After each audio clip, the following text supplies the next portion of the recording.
اسلامی کیلنڈر کے اعتبار سے یہ 7واں مہینہ ماہ رجب ہے، اور ماہ رجب کے کئی حوالوں سے تعارف ہے۔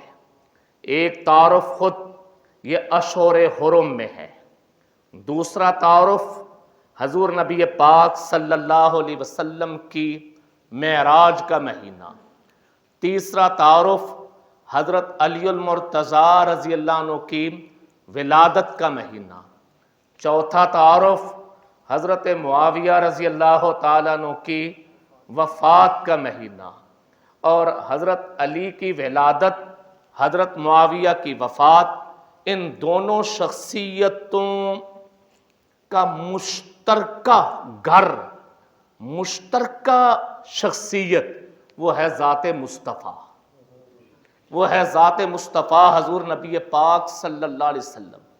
حضور نبی پاک صلی اللہ علیہ وسلم کے ساتھ سسرال کا تعلق ہے۔ وہ کس اعتبار سے؟ حضرت علی کا سسرال نبی کا گھر، اور نبی کا سسرال حضرت معاویہ کا گھر، حضرت علی دلہا بن کے نبی کے گھر، نبی دلہا بن کے حضرت معاویہ کے گھر۔ تو اب جس پہلو سے بھی دیکھیں یہ احترام کا رشتہ ہے۔ تو یہ ماہ رجب کا تعارف۔ اس میں سے اب میں کس پہلو کو لوں کہ میں کس پہ بات کروں؟ میں اشہر حرم پہ بات کروں، میں معراج پہ بات کروں، میں حضرت حیدر کرار پہ بات کروں، میں حضرت معاویہ پہ بات کروں؟ کس کو کروں؟ ایک وقت میں ظاہر ہے ایک ہی عنوان ہوگا۔ فتنوں کا زمانہ ہے، فتنوں کا دور ہے۔ فتنوں کے دور میں معراج کے منکر بھی الگ بیٹھے ہیں، وہ کہتے ہیں معراج ہے ہی کوئی نہیں۔ معراج کے منکر الگ بیٹھے ہیں، وہ مانتے ہی نہیں کہ معراج ہے۔ فتنوں کا دور ہے، فتنوں کے دور میں حضرت حیدر کرار کے منکر بھی الگ بیٹھے ہیں۔ حیدر کرار رضی اللہ تعالیٰ کی عظمت، شخصیت، ان کے اوپر نکتہ چینی کرنے والے الگ بیٹھے ہیں، اور حضرت معاویہ رضی اللہ تعالیٰ عنہ ان کی شخصیت پہ نکتہ چینی اٹھانے والے وہ الگ بیٹھے ہیں۔ تو میں چاہتا ہوں میں ان دو ہستیوں کو اپنی گفتگو کا عنوان بنا لوں، حضرت حیدر کرار اور حضرت معاویہ رضی اللہ تعالی عنہما۔ توجہ فرمائیں گے؟ بات سب سے پہلے یہاں سے شروع کرتے ہیں کہ آپ حضرات کو مبارک ہو کہ اللہ نے آپ کو جو نظریاتی قبلہ دیا ہے اسے اہل و سنت والجماعت کہتے ہیں۔ اہل و سنت والجماعت یہ امت معتدل کا نام ہے۔ قرآن کریم نے اس امت کو فرمایا وَكَذَلِكَ جَعَلْنَاكُمْ أُمَّةً وَسَطًا، ہم نے آپ کو امت وسط بنایا ہے۔ امت وسط کا معنی امت معتدل، یہ معتدل امت ہے۔ اب آپ دیکھیں حضرت حیدر کرار کے حوالہ سے دو انتہاؤں پہ لوگ کھڑے ہیں، دو انتہاؤں پہ۔ ایک مکتب وہ اس انتہا پہ کھڑا ہے کہ وہ حضرت علی کو نبیوں سے بھی بلند رتبہ دے رہا ہے، نبیوں سے بھی اوپر، اور علل اعلان، کھلم کھلا۔ وہ ایک انتہا پہ کھڑا ہے کہ وہ حضرت علی کا کلمہ پڑھ رہا ہے، علی کا، حضرت حیدر کرار کا کلمہ، حضرت حیدر کرار کی اذانیں، حضرت حیدر کرار کا اتحیات میں، تشہد میں شہادت۔ وہ ایک انتہا پہ کہ حضرت حیدر کرار ان کا نام لے کے پوری امت کا انکار، تمام صحابہ کا انکار، وہ ایک انتہا ہے۔ اور دوسری طرف کچھ لوگ ایک دوسری انتہا پہ کھڑے ہیں۔ وہ دوسری انتہا پہ جو کھڑے ہیں وہ حضرت حیدر کرار رضی اللہ تعالیٰ عنہ کے فضائل و مناقب جو زبان نبوت سے ہیں ان پر بھی انگلیاں اٹھاتے ہیں, نکتہ چینی کرتے ہیں. ادھر چلے جائیں تو انہیں خوارج کہا جاتا ہے, نواسب کہا جاتا ہے. جس بندے نے حضرت علی رضی اللہ تعالیٰ عنہ کو شہید کیا تھا, وہ بندہ حضرت حیدر کرار کی شہادت کو اپنی زندگی کی سب سے بڑی نیکی مانتا تھا. وہ کہتا تھا میں نے زندگی میں اگر کوئی نیکی کی ہے تو وہ یہ ہے. وہ بندہ قرآن کا نام بھی لیتا تھا, نمازیں بھی پڑھتا تھا, روزے بھی رکھتا تھا. اس کا نام بھی مسلمانوں والا عبد الرحمن اس کا نام. اس کے نزدیک اس دھرتی کے اوپر 3 شخصیتیں فتنہ تھیں کہ تینوں کو ختم کر دیا جائے تو دھرتی پہ امن آ جائے گا, ایمان آ جائے گا, اسلام آ جائے گا. 3 شخصیتوں کو ختم کرنے کے لیے 3 بندوں نے قول و قرار کیے, اور قول و قرار بھی حرم کعبہ میں بیٹھ کے, حرم کعبہ میں کعبہ کے سائے کے نیچے بیٹھ کے قول و قرار کیے کہ ان 3 بندوں کو اڑانا ہے. ان 3 بندوں میں سر فہرست حضرت علی تھے ان کے خیال میں. باقی دوسرا نام حضرت معاویہ کا, تیسرا نام حضرت عمر بن عاص کا. یہ بندہ جس نے حضرت علی کو شہید کرنے کی یقین دہانی کرائی تھی, یہ کامیاب ہوا. باقیوں کے حملے ناکام ہوئے اور حضرت علی رضی اللہ عنہ شہید ہوئے. یہ ایک انتہا ہے. ایک انتہا وہ جہاں سرحدیں خدا تک پہنچ گئیں, نبیوں سے تو اوپر چلی گئی, نبیوں سے تو اوپر چلی گئی, علل اعلان چلی گئی, کھلم کھلا چلی گئی, خدا تک پہنچ گئی. خدائی اختیارات بھی حضرت علی کے پاس آ گئے. اور دوسری انتہا کیا کہ حضرت حیدر کرار کے لہو بہانے کو بندہ اپنی نجات مان رہا ہے. ادھر روافض, ادھر نواسب و خوارج. آپ کو مبارک ہو, اللہ نے آپ کو اہل سنت بنایا ہے, امت معتدل, درمیان میں. ہمیں حضرت حیدر کرار کا نام لے کے 2 طرح کے طبقے بھٹکانے کی کوشش کرتے ہیں, پھسلانے کی کوشش کرتے ہیں. 2 طرح کے طبقے, ایک کھینچ کے ادھر لے کے جاتا ہے, دوسرا کھینچ کے ادھر لے کے جاتا ہے. لیکن الحمدللہ تعالی آپ کے علماء کرام جذباتی نہیں کہ جذبات میں آ کے یا اس انتہا پہ چلے جائیں یا اس انتہا پہ. اور ایسا ہی حضرت معاویہ رضی اللہ تعالیٰ عنہ کے بارے میں بھی 2 انتہاؤں پہ لوگ کھڑے ہیں, 2 انتہاؤں پہ کھڑے ہیں. ایک انتہا وہ ہے کہ حضرت معاویہ رضی اللہ تعالیٰ عنہ کو گالی دینا وہ اپنے ایمان کا حصہ سمجھتے, تبرہ کرنا عبادت سمجھتے. دنیا جہاں کے سارے اعتراضات کا پلندہ اٹھا کے حضرت معاویہ کے سر پہ رکھ دیتے. وہ ایک انتہا پہ کھڑے. آپ تصور نہیں کر سکتے کہ کون کون سا اعتراض کہاں سے کھینچ کے لا کے حضرت معاویہ کے سر مڑتے.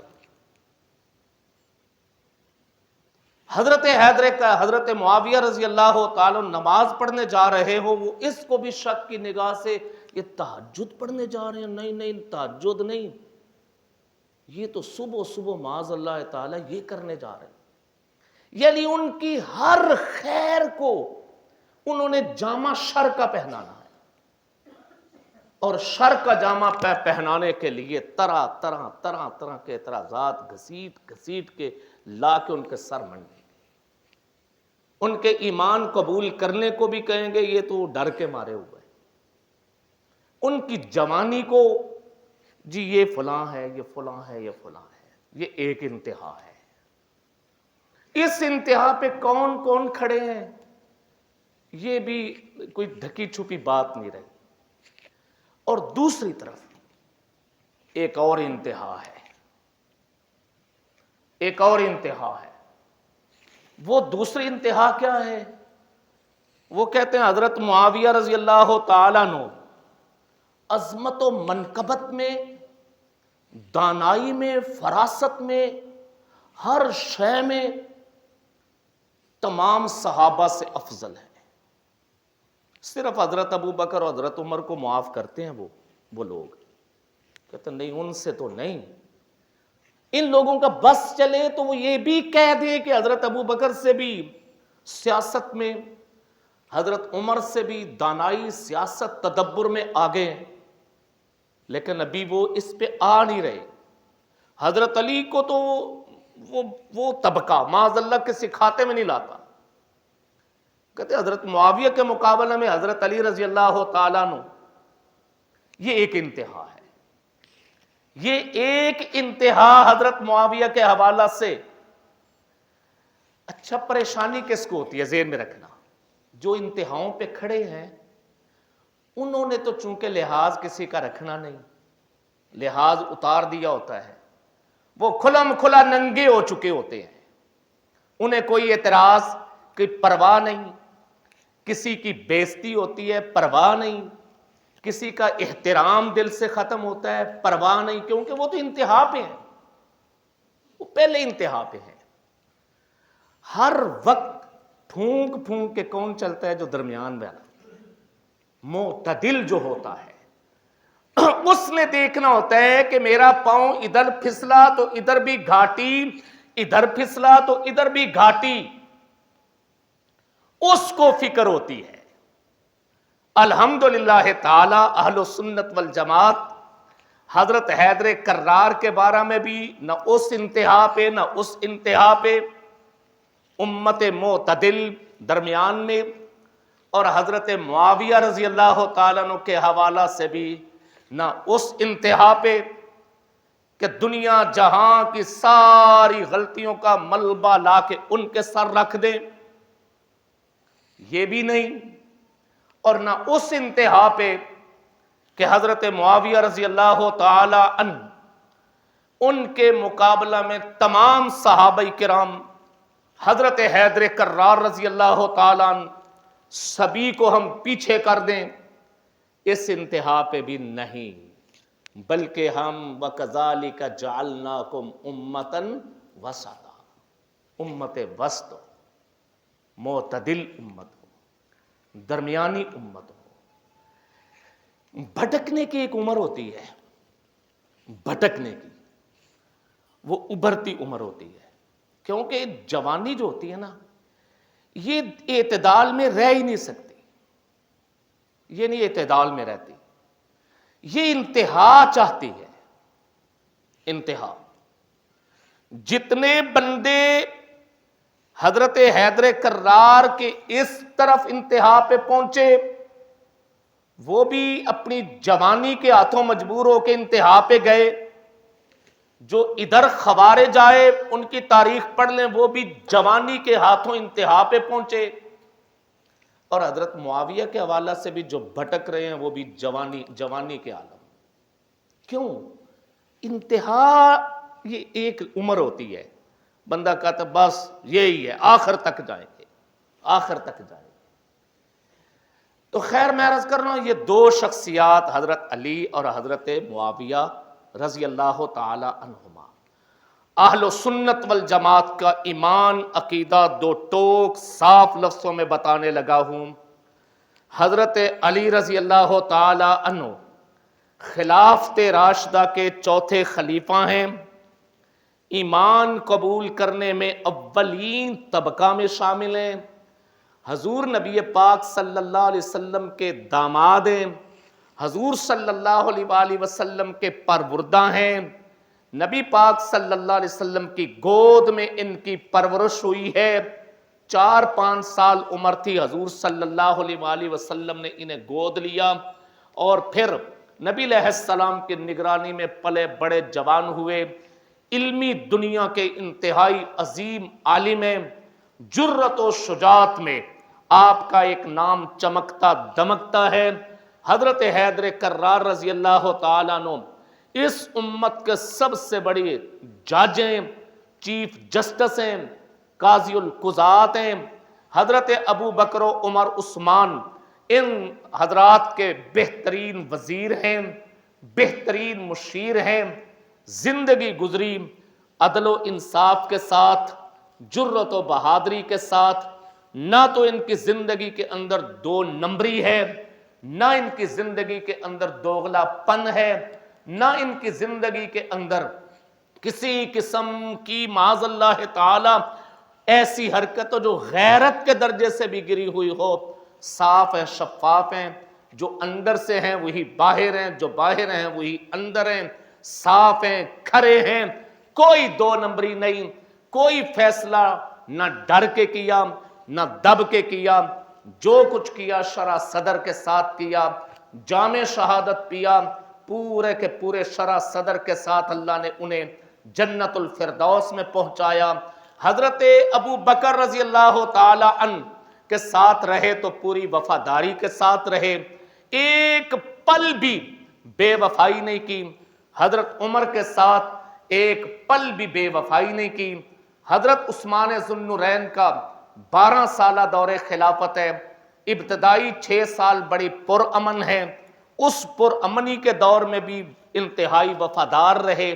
آخری 6 سال وہ ذرا سازشوں کے سال آئے، ان سازشوں کے دنوں میں بھی حضرت حیدر کرار خود بھی اپنے بیٹوں کو لے کر بھی وفاداری کی مثال بن کے حضرت عثمان غنی کے ساتھ کندھے کے ساتھ کندھا ملا کے کھڑے ہیں۔ اس لیے ان کی زندگی میں کوئی دو نمبری نہیں ہے۔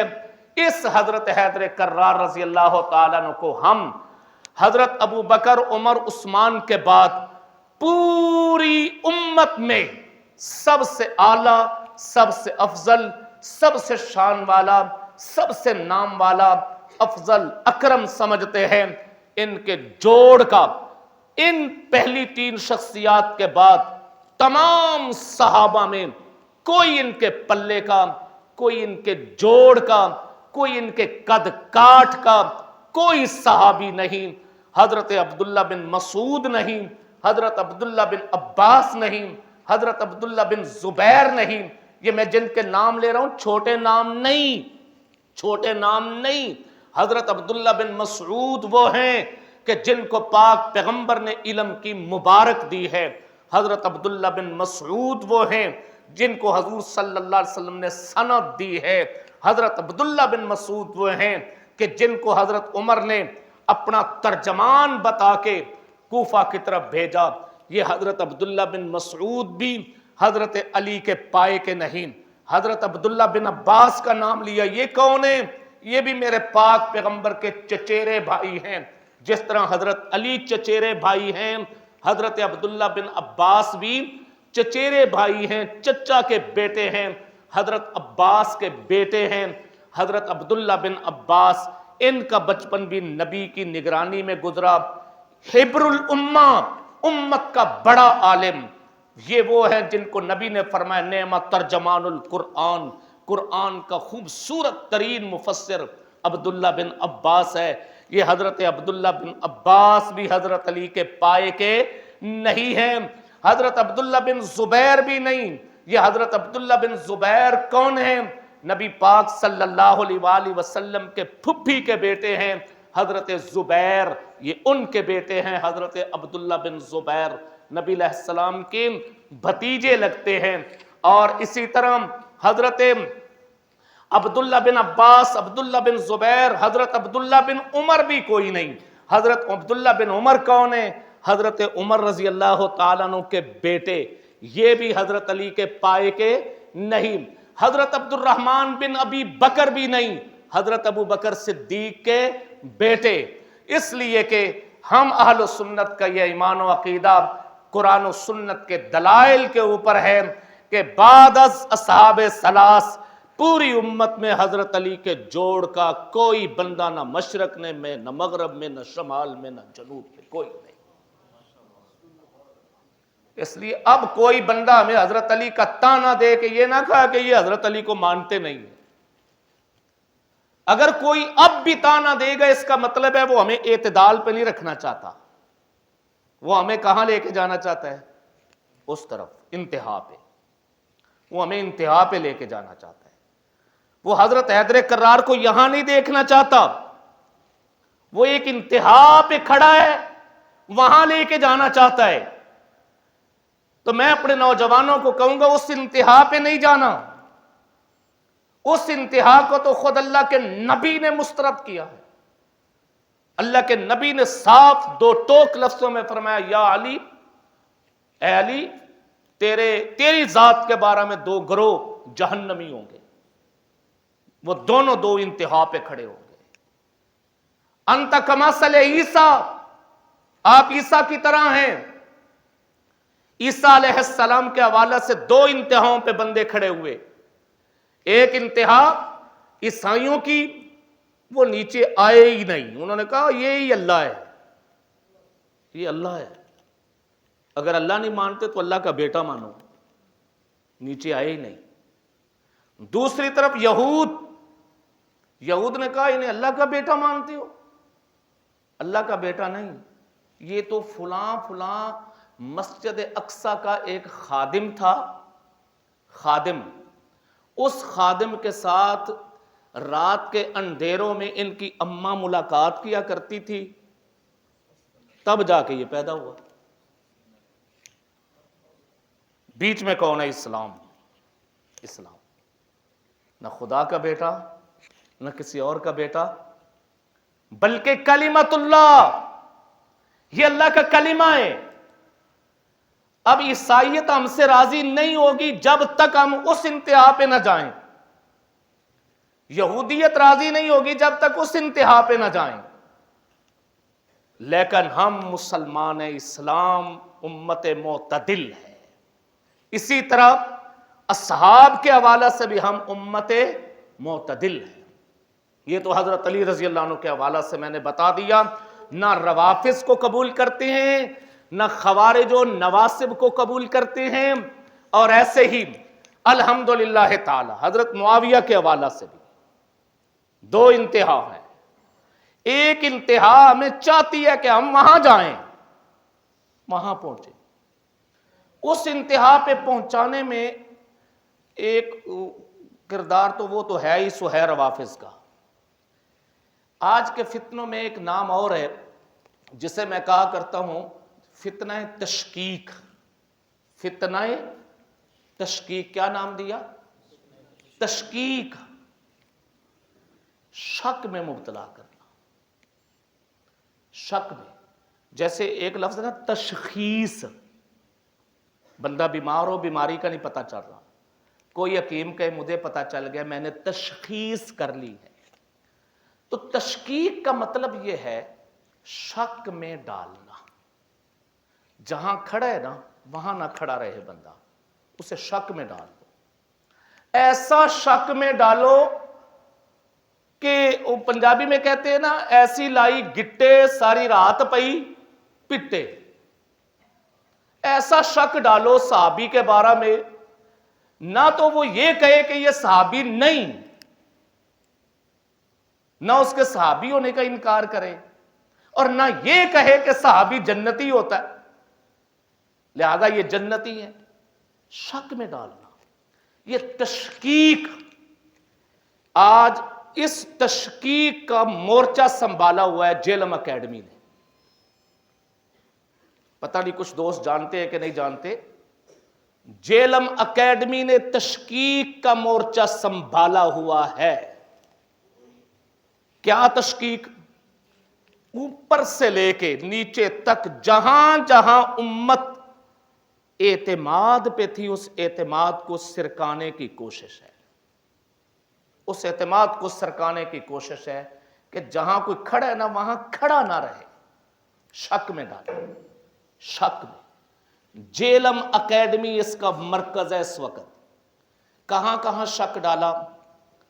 صحابہ سے شروع ہوئے، صحابہ کی کیٹاگریاں شروع کر دیں، صحابی اتنے درجوں کے ہوتے ہیں، یہ ہوتے ہیں، یہ ہوتے ہیں، یہ ہوتے ہیں، یہ ہوتے ہیں، حتیٰ کہ خدا نخواستہ صحابہ منافق بھی ہوتے ہیں۔ یوں کیٹاگری شک میں ڈالنا شروع کیا۔ حضرت ابو بکر، عمر، عثمان، وہاں سے شروع حضرت معاویہ رضی اللہ عنہ تو اصحاب رسول کے حوالہ سے امت کو شک میں ڈالا، محدثین کے حوالہ سے امت کو شک میں ڈالا، امت کو شک میں، بخاری نے یوں کہا، نسائی نے یوں کہا، ترمذی نے یوں کہا، ابن ماجہ نے یوں کہا، فلاں نے یوں کہا، فلاں نے یوں کہا۔ بخاری شریف میں امام بخاری رحمۃ اللہ علیہ نے کتاب الجہاد میں ایک عنوان باندھا ہے، باب برکت الغازی، باب برکت الغازی، یعنی غازی کے مال میں اللہ برکت ڈالتے ہیں، غازی کے مال میں اللہ برکت ڈالتے ہیں۔ یہ عنوان امام بخاری قائم کر رہے ہیں کہ اللہ غازی کے مال میں برکت ڈالتے ہیں۔ بڑا خوبصورت عنوان ہے۔ جیسے ہمارے ائمہ مسجد سے پوچھیں تنخواہ کتنی ہے، جی اتنی، وہ اتنی میں کیسے آج کل گزارا ہوتا ہے، جی اللہ برکت ڈال دیتے ہیں، اللہ برکت ڈال دیتے ہیں۔ فلاں کی تنخواہ کتنی ہے، اتنی، کیسے چلتے ہو، جی اللہ برکت ڈال دیتے ہیں۔ یہ برکت کا تصور امام بخاری کے پاس بھی ہے۔ امام بخاری نے بخاری جلد اول کتاب الجہاد میں یہ روایت باب قائم کی، اور بخاری میں ایک ہی جگہ پہ یہ باب قائم کیا کہ غازی کے مال میں اللہ برکت ڈالتے ہیں۔ پھر آگے لمبی روایت لائے ہیں حضرت زبیر رضی اللہ تعالیٰ عنہ کی، وہاں حضرت زبیر نے اپنے قرضوں کا ذکر کیا، میرے اوپر اتنے اتنے قرضے ہیں، میرے بیٹے میں فوت ہو جاؤں تو ان قرضوں کو یوں یوں اتارنا ہے۔ بڑا صاف ستھرا سا عنوان تھا۔ جیلم اکیڈمی کا بندہ کھڑا ہوا، لو جی اس نے اس روایت کے بھی ایسا جامہ پہنایا، ایسا جامہ الامان والا فیض کہ کوئی بندہ حیا کے باوجود بھی اتنا جھوٹ بول سکتا ہے۔ شرم و حیا جس میں ہو وہ اتنا جھوٹ بول سکتا ہے۔ تو خیر میں عرض کر رہا ہوں، یہ جہلم اکیڈمی نے تشکیک کا مورچہ سنبھالا، محدثین ان کے بارے میں امت اعتماد کرتی تھی، وہ اعتماد بھی کھویا۔ صحابہ کے بارے میں امت اعتماد کرتی تھی، صحابہ کا اعتماد بھی ختم کرنے کے لیے نوجوانوں کو ورغلایا۔ فقہائے امت پہ پوری دنیا اعتماد کرتی تھی اور کر رہی ہے کہ ائمہ فقہا چار ہیں، حنفی، شافعی، مالکی، حنبلی۔ اس نے ان چاروں پہ ہتھوڑا چلایا۔ کیوں تم اعتماد کرتے ہو؟ اعتماد کرنا ہی نہیں، شک۔ اکابرین امت، بزرگان امت، اولیاء امت، جن کی نیکی تقوی، اس پہ لوگ اعتماد کرتے تھے، اعتماد کرتے تھے۔ بزرگوں، اولیاء کرام، ان پہ شک کا تھوڑا چلایا۔ آج کا نوجوان جرت کے ساتھ اکابرین اور بزرگوں پہ زبان کھولتا ہے۔ یہ کیا ہے؟ یہ وہ فتنہ ہے جس کا نام ہے فتنہ تشکیک۔ تو حضرت معاویہ رضی اللہ تعالی عنہ صحابی رسول ہیں، حضرت حیدر کرار رضی اللہ تعالیٰ عنہ کے بعد، حضرت حسن کے بعد اہل سنت کا عقیدہ سمجھیے، حضرت علی رضی اللہ تعالیٰ عنہ کو ہم خلیفہ راشد چوتھا خلیفہ مانتے ہیں، حضرت علی کے بعد حضرت حسن کو مانتے ہیں، حضرت معاویہ کو نہیں مانتے۔ کب ماننا شروع کیا؟ کب؟ جب حضرت حسن نے حضرت معاویہ سے صلح کر لی، جھگڑے ختم کر لیے، ناراضگیاں ختم کر لیں، بیعت کر لی، اس دن کے بعد ہم کہتے ہیں اب خلافت معاویہ ہے۔ او بھیا، حضرت معاویہ تو امت کو دیے ہی اس گھر نے ہیں، اس گھرانے نے دیا ہے معاویہ امت کو، حضرت حسن نے دیا ہے معاویہ امت کو۔ تو حضرت معاویہ رضی اللہ تعالیٰ عنہ صحابی رسول ہیں، اور ان کی توہین کرنا فعل حرام ہے، ان کے بارے میں زبان تان دراز کرنا گناہ کبیرہ ہے. پوری کی پوری امت میں کسی دور میں کوئی فقیہ بھی ایسا نہیں گزرا, کوئی محدث ایسا نہیں گزرا جس نے حضرت معاویہ رضی اللہ عنہ پہ سب و شتم اور طعن و تشنیع کو جائز اور حلال قرار دیا ہو. یہ اہل و سنت کا مسلک اعتدال ہے. مجھے کچھ دوستوں نے کہا ہم نے آپ سے تقریر کی بجائے کچھ سوالات کرنے ہیں, تو اب میں موقع دوں گا کہ کچھ سوالات کرنے ہیں تو سوال کیجئے گا.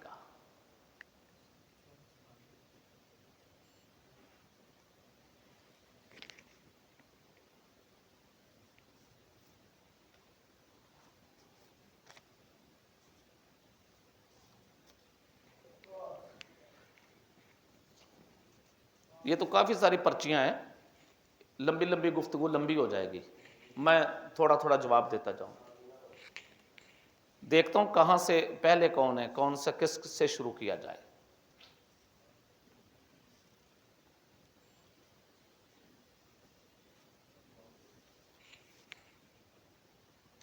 اچھا, حیرت کی بات ہے یہ سارے ہی حضرت معاویہ پر سوالات ہیں.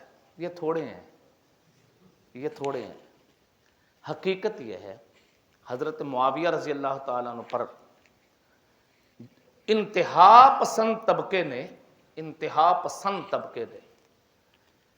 دنیا جہان کے سارے عیبوں کی گٹھڑی باندھی اور لا کے ان کے سر رکھ دی. یہ تھوڑے ہیں, یہ بہت تھوڑے ہیں.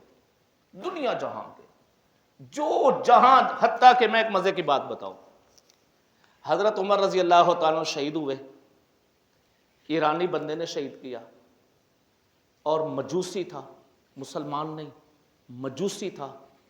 مجوسی مدینہ منورہ میں آیا, اس نے حضرت عمر کو شہید کیا. اب جیلم اکیڈمی سے ایک نئی تحقیق آئی ہے. جیلم اکیڈمی سے اب نئی تحقیق کیا آئی ہے؟ پوری امت آج تک یہ کہتی رہی حضرت عمر کا قاتل مجوسی ہے, مجوسی ہے, مجوسی ابو لولو فیروز, اور اس کی وہاں پہ قبر ہے ایران میں. جیلم اکیڈمی نے کہا نہیں نہیں نہیں, یہ تو شوٹر تھا, یہ تو اصل میں حملہ آور تھا, پیچھے حضرت معاویہ تھے. کیوں؟ حضرت معاویہ چاہتے تھے حضرت عمر اتنا کامیاب جا رہا ہے, اتنا کامیاب, ان کے ہوتے ہوئے میرا نہیں کچھ گزارا ہونا, انہیں راستے سے ہٹائیں, بس پھر ان کے جوڑ کا بندہ کوئی نہیں, مجھے پوچھنے والا کوئی. انہوں نے یہ بندہ خفیہ طور پہ بھیجا. اب حضرت عمر کی شہادت کا ملبہ بھی کس پہ ڈال دیا. اس ایک آدھا سوال ہو نا, دو چار ہوں, معقول ہوں, پھر بندہ سمجھتا ہے کہ یار سمجھنے میں فرق لگ گیا. اگر دنیا جہان کا سارا کیس ہی ڈال دیا جائے اس پہ, پھر سمجھ میں آتا ہے کہ نہیں, یہ ضد ہے, یہ انتہا ہے, یہ انتہا پسندی ہے, کوئی اندر کا کیڑا ہے, کوئی بغض ہے. یہ پرچی, یہ بہت چھوٹی پرچی ہے. میں نے حضرت معاویہ رضی اللہ عنہ پر 100 سوالات پڑھے ہیں جی, یہ بھی اس وجہ سے, یہ بھی اس وجہ سے, یہ بھی حتیٰ کہ معاذ اللہ تعالی حضور نبی پاک صلی اللہ علیہ وسلم کو بے بس بنا دیا ان لوگوں نے, کہ نبی بھی بے بس ہو گئے تھے, نبی بھی بے بس ہو گئے تھے. حضرت علی تو بے بس ہوئے ہی ہوئے, نبی بھی بے بس. حضرت عمر 3 سال بعد گورنر بدل دیتے تھے, انہوں نے حضرت معاویہ کے ڈر سے انہیں بدلے ہی نہیں. حضرت ابو بکر نے نہیں بدلا. تو معقول کوئی بات ہو تو بندہ کرتا ہے, ضد کا کوئی علاج نہیں. اب میں یہاں سے دیکھتا ہوں جو کوئی معقول سوال سمجھ میں آئے تو میں, امیر معاویہ رضی اللہ عنہ کی بنو ہاشم سے رشتہ داری, یہ ایک مناسب بات پوچھی گئی ہے. حضرت معاویہ کی حضرت علی کے خاندان سے کوئی رشتہ داری, بنو ہاشم, یہ بنو ہاشم کیا جی.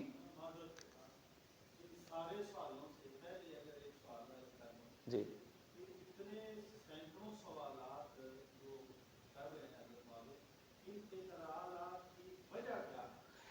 ایک سمجھے بات, کچھ میں اس کا تجزیہ کرتا ہوں. اسلامی تاریخ میں سب سے زیادہ صحابہ میں حکومت کرنے کا موقع حضرت معاویہ کو ملا ہے۔ حضرت ابو بکر صدیق کا دور خلافت 2.25 سال، پھر رخصت ہو گئے۔ حضرت عمر کا دور خلافت 10 سال، شہید ہو گئے۔ حضرت عثمان کا دور خلافت 12 سال، شہید ہو گئے۔ حضرت علی کا دور خلافت 4 سال کے لگ بھگ، شہید ہو گئے۔ ٹھیک ہے، اور یہ ڈائریکٹ ہی خلیفہ بنے، گورنر نہیں رہے، نہ حضرت ابو بکر گورنر، نہ حضرت عمر گورنر، نہ حضرت عثمان، نہ حضرت علی، یہ سیدھے منصب خلافت پہ آئے۔ حضرت معاویہ وہ ہیں جنہیں خلافت کا، حکومت کا موقع اللہ نے سب سے زیادہ دیا۔ 40 سالہ دور حکومت ہے ان کا۔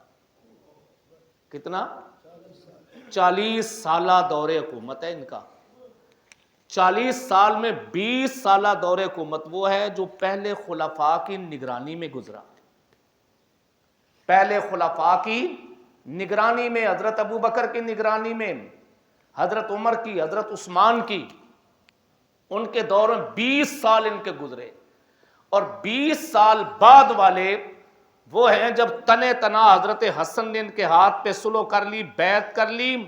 اس کے بعد پورے بلاد عالم میں، اسلامی سلطنت میں فقط حضرت معاویہ رضی اللہ تعالیٰ عنہ امیر المومنین تھے، حاکم وقت تھے۔ ان کے پورے دور میں کہیں ایک بھی مثال نہیں ملتی کہ کہیں بغاوت ہوئی ہو۔ اعتراض ہزاروں لوگوں نے کیے ہوں گے لیکن بغاوت کہیں نہیں کھلی۔ یہ جو لوگ کہتے ہیں نا جی حضرت بنو ہاشم کی جنگ تھی، فلاں کی جنگ تھی، کہیں بغاوت دکھاؤ۔ ان کا دور حکومت، دور خلافت حضرت حسن نے دیکھا، 10 سال دیکھا، کہیں کوئی بغاوت نہیں۔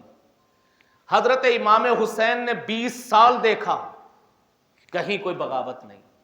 حضرت امام حسین کے بیٹے زین العابدین نے تقریباً 16 سال دیکھا، کہیں بغاوت نہیں۔ امام محمد باقر نے اپنا بچپنا دیکھا، کہیں کوئی بغاوت نہیں۔ تو جب سب سے زیادہ دور خلافت ان کا ہے تو ان کا دور خلافت اسلامی وسعت کا دور تھا۔ اسلامی پوری دنیا کے جو دریافت ممالک تھے نا، جو دریافت ہو چکی تھی دنیا، بہت ساری دنیا تو بعد میں دریافت ہوئی ہے۔ امریکہ بعد میں دریافت ہوئے، 5.5 صدیاں قبل امریکہ دریافت ہوا ہے۔ جو اس زمانے کی دریافت دنیا تھی، اس دریافت دنیا میں نصف سے زائد کرہ پہ حضرت معاویہ نے اسلام کا جھنڈا لہرایا، اور دنیا سے اپنے نام کا کلمہ نہیں، کلمہ یہ پڑھوایا، لا الہ الا اللہ محمد الرسول اللہ۔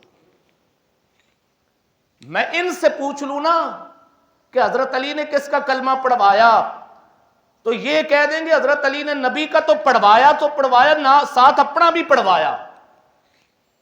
یہ کہیں گے کہ حضرت علی نے اپنا کلمہ بھی ساتھ پڑھوایا۔ لیکن حضرت معاویہ کی وفاداری دیکھیں، یہ ان کا الزام ہے حضرت علی پہ، میں نہیں مانتا کہ حضرت علی نے اپنا کلمہ پڑھوایا، بالکل نہیں مانتا، بالکل نہیں مانتا، مسترد کرتا ہوں حضرت علی نے کلمہ پڑھوایا ہے تو کس کا پڑھوایا؟ کس کا؟ نبی کا، اپنا کلمہ ساتھ نہیں۔ لیکن یہ تو حضرت علی پہ بھی الزام لگاتے ہیں کہ حضرت علی نے اپنے دور میں اپنے کلمے پڑھوائے۔ حضرت معاویہ نے پورے 40 سالہ دور اقتدار میں کلمہ نبی کا پڑھوایا، لا الہ الا اللہ محمد الرسول اللہ۔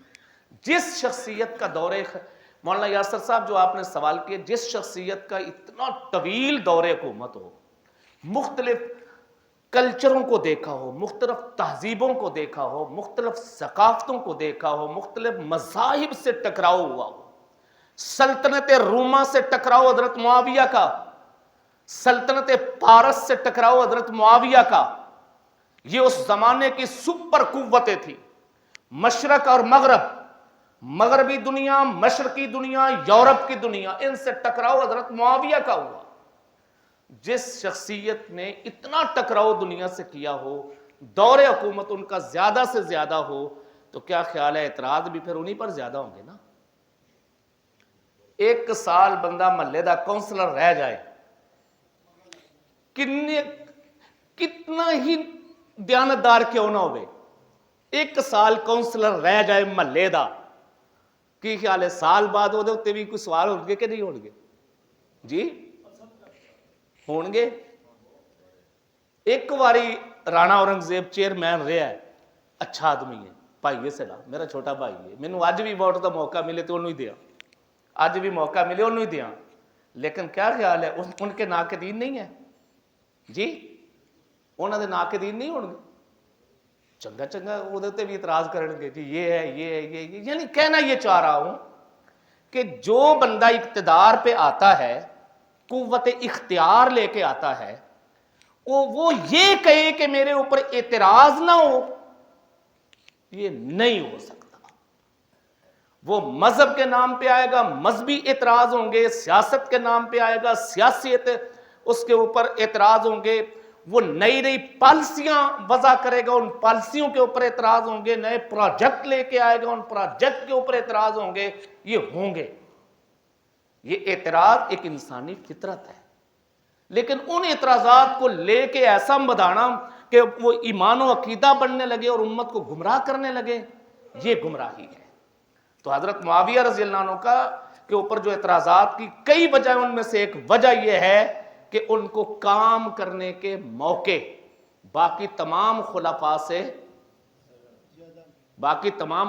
سے کام کرنے کے انہیں کیا ہے، موقع زیادہ ملے، حکومت کرنے کے مواقع زیادہ ملے، پالیسیاں بنانے کے مواقع زیادہ ملے، انہیں دنیا سے ٹکرانے کے مواقع زیادہ۔ یہ جو سمندری یہ باہری فوجیں ہیں، بری فوجیں باہری، اب تو فضائی آئی ہیں نا۔ حضرت عمر رضی اللہ تعالیٰ عنہ نے اپنے دور میں ان سے اجازت مانگی گئی، حضرت عمر سے، حضرت معاویہ نہیں مانگی اجازت۔ امیر المومنین اجازت ہو تو ہم یہ جو سمندر کے پار مخلوق ہے ان تک جائیں۔ کیسے جاؤ گے جی؟ سمندروں پر سینہ کیسے پار کرو گے؟ جی میں فوجی تیار کروں گا، ٹریننگ دوں گا، فوجیوں کو ٹریننگ دوں گا، میں ایسے جہاز تیار کراؤں گا جو ٹریننگ یافتہ جہاز میں سوار ہو کے لوگ جائیں گے۔ یہ ایک حضرت معاویہ کے ذہن میں خاکہ ہے۔ حضرت عمر نے فرمایا ایک بندہ بھی وہاں آگے پہنچنے سے پہلے ڈوب کے مر گیا تو عمر سے تو پوچھ ہو جائے گی، عمر سے پوچھ ہو جائے گی، میں نہیں اجازت دیتا۔ حضرت عمر نے حوصلہ نہیں کیا، احتیاط۔ یہ حضرت معاویہ تھے، جرت کی انہوں نے کہا یہ تو ایک حصہ ہے آگے بڑھنے کے لیے۔ جب ان کا اپنا دور آیا تو پھر سمندروں کے اوپر راج کرتے ہوئے جا رہے، 1700 باہری بیڑے بنائے، 1 2 4 نہیں، 1700۔ اچھا کیا خیال ہے ان کے 1700 باہری بیڑوں کے اوپر، اس پالیسی کے اوپر کسی کو اعتراض نہیں ہوا ہوگا؟ جی ہوا ہوگا۔ آپ کے پاس یہ 1 الیکٹرک بس چلی ہے، کئی کہتے ہیں بہت اچھا ہوا اور کئی اعتراض کرنے والے ہیں کہ نہیں ہے؟ یعنی جس بندے نے کام کرنا ہے نا، آگے بڑھنا ہے۔ حضرت علی رضی اللہ تعالیٰ نے ایک کام کیا جس کا نتیجہ انہیں اپنی شہادت کی شکل میں بھگتنا پڑا۔ حضرت علی نے ایک کام کیا، وہ کیا؟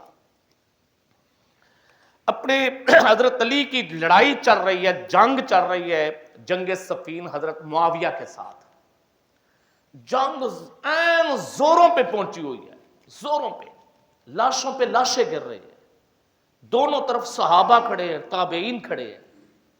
این اس موقع پہ حضرت معاویہ رضی اللہ تعالیٰ عنہ نے نیزوں کے اوپر قرآن رکھا، قرآن بلند کر دیا، لہرایا اور آواز لگائی، لوگوں لڑائی بند کرو، قرآن کو حکم بنا لو، میرا اور معاویہ کا، میرا اور علی کا معاملہ قرآن کے مطابق حل ہوگا۔ نیزے لہرائے، جس وقت نیزے لہرائے تو لوگوں نے قرآن دیکھا، تھے تو مسلمان دونوں طرف، کلمہ تو مسلمان پڑھتے تھے، نمازیں مسلمان تھے۔ حضرت معاویہ کے اس فیصلے سے لڑائی کا زور ٹوٹ گیا۔ جوش و خروش ختم ہو گیا، زور ٹوٹ گیا. دو طرح کی چیمے گوئیاں. کچھ کہنے لگے یہ چال ہے ایک ان کی، یہ شکست کھا رہے تھے، بچاؤ کے لیے چال چل گئے. کسی نے کہا نہیں نہیں واقعی یہ حل چاہتے ہیں. بہرحال جس وقت زور ٹوٹتا دیکھا لڑائی کا، حضرت علی رضی اللہ تعالیٰ نے فرمایا ٹھیک ہے رک جاؤ. رک گئے. اس کے بعد اب مذاکرات ہوں، دونوں طرف سے ٹیمیں تشکیل پائیں. ٹیم تشکیل پا کے فیصلہ کرنا تھا. اسے کہتے ہیں تحکیم، یعنی ثالثی چن لینا. ثالثی فیصلہ، پنچایتی فیصلہ. ثالثی چنی گئی، ادھر سے بندے ادھر سے بندے. جس وقت حضرت علی نے یہ ثالثی کا فیصلہ کیا، حضرت علی کا یہ فیصلہ تھا. اس فیصلے سے ایک گروہ الگ ہوا. اس نے کہا حضرت علی کا یہ فیصلہ قرآن کے خلاف ہے، اس فیصلے کی وجہ سے حضرت علی کافر ہو گئے. وہ طبقہ کھڑا ہوا، اس نے کہا یہ فیصلہ معاویہ نے بھی کیا ہے، یہ بھی کافر ہو گئے. دونوں کافر ہو گئے. دونوں کو کافر ہونے کا اعلان کر دیا. اگلا اعلان کیا یہ دونوں کافر ہو گئے ہیں، ان دونوں کو قتل کر دو. قتل کر دینا حلال ہے، دونوں کا قتل حلال. خوارج کے نام سے یہ طبقہ وجود میں آیا. حضرت علی کے فیصلے کو قرآن کے خلاف فیصلہ قرار دینے کا رواج اور ریت یہ اس زمانے کا. حضرت معاویہ کے فیصلے کو دین اسلام کے خلاف یہ اس زمانے کا. جب اس زمانے کا آیا تو پھر حضرت علی شہید ہوئے. اسی گروہ کے بندے نے شہید کیا. حرم کعبہ میں بیٹھ کے انہوں نے کہا تھا 3 بندوں کی تشکیل کرو، ایک حضرت معاویہ کو، ایک عمر بن عاص کو. حضرت معاویہ رضی اللہ تعالیٰ اس دن خود نہیں آ سکے، اپنا بندہ بھیجا نمائندہ نماز کے لیے، فجر کے لیے. وہ بندہ شہید ہو گیا. وہ بندہ شہید ہو گیا. حضرت عمر بن عاص رضی اللہ تعالیٰ آ ہی نہیں سکے. تو میں عرض کر رہا ہوں یہ اعتراضات جو ہیں فیصلوں کے اوپر، یہ فیصلہ کوئی کرے گا تو اعتراض ہوگا نا. وہ اعتراض ٹھیک ہے کہ غلط ہے وہ بات کی بات ہے. اعتراض کن کے فیصلوں پہ نہیں ہوئے؟ حضرت علی کے فیصلے پہ اعتراض ہوا کہ ان لوگوں نے دار اسلام سے خارج کر دیا. امیر معاویہ کے بنو ہاشم سے رشتہ داری. اچھا رشتہ داری سمجھے. بنو ہاشم کیا ہے؟ حضور صلی اللہ علیہ وآلہ وسلم کے والد کا نام عبداللہ، دادا کا نام عبد المطلب، پردادا کا نام ہاشم. پردادا کا نام کیا؟ ہاشم. ہاشم کی اولاد بنو ہاشم کہلاتی ہے. ہاشم کی اولاد بنو ہاشم کہلاتی ہے. یہ ہاشم پہ آ گیا. عبداللہ، عبد المطلب، ہاشم. اب چلیے حضرت معاویہ کے والد ہیں ابو سفیان. ابو سفیان ان کے والد سخر بن حرب، اور ان کے والد آگے عبد شمس. معاویہ رضی اللہ، ہاشم اور عبد امیہ یہ دونوں سگے بھائی. یہ بھائی ہیں، ایک باپ کی اولاد ہیں. عبد مناف کی اولاد ہے. عبد مناف کی اولاد اس لحاظ سے تیسری پشت میں جا کے چوتھی پشت کے اندر بزرگ ان دونوں کے مشترکہ دادا ہیں. نبی پاک صلی اللہ علیہ وسلم کے بھی اور حضرت معاویہ کے بھی، حضرت علی کے بھی، حضرت عثمان ذو النورین کے بھی. اس کے بعد حضور صلی اللہ علیہ وسلم نے بھی آئندہ رشتہ داریاں کی. حضور صلی اللہ علیہ وسلم نے رشتے دیے، رشتے لیے. اپنی 2 بیٹیاں اس خاندان میں بیائیں. حضرت زینب، 3 بیٹیاں حضرت رقیہ، ام کلثوم اس خاندان میں بیائی. ابو سفیان ڈر کے مسلمان ہوئے. یہ ابو سفیان کے دل میں لوگ بیٹھے ہوئے تھے کہ ڈر کے مسلمان ہوئے؟ ڈر کے مسلمان ہوئے. چلو یہ ڈر والی بات ایک منٹ کے لیے ذرا پیچھے کریں.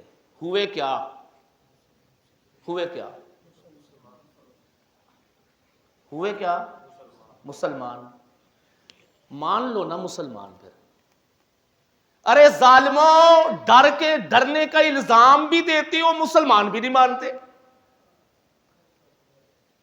الزام دیا کہ ڈر کے ہوئے.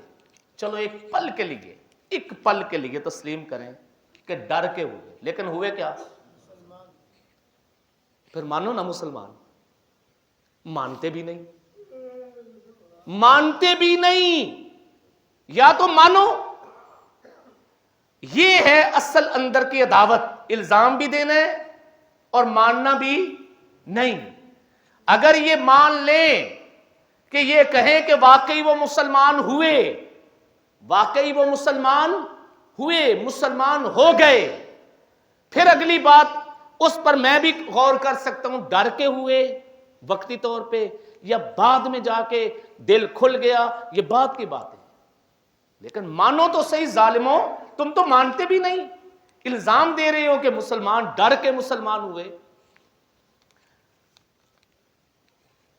کیا صلح کے لیے صفین کے موقع پر قرآن نیزوں پر اٹھایا گیا؟ جی بالکل اٹھایا گیا، جیسا کہ میں نے ابھی بتایا ہے، قرآن نیزوں پہ اٹھایا، لڑائی ختم کرو، صلح کی طرف آؤ، یہ حضرت معاویہ رضی اللہ تعالیٰ نے اٹھایا۔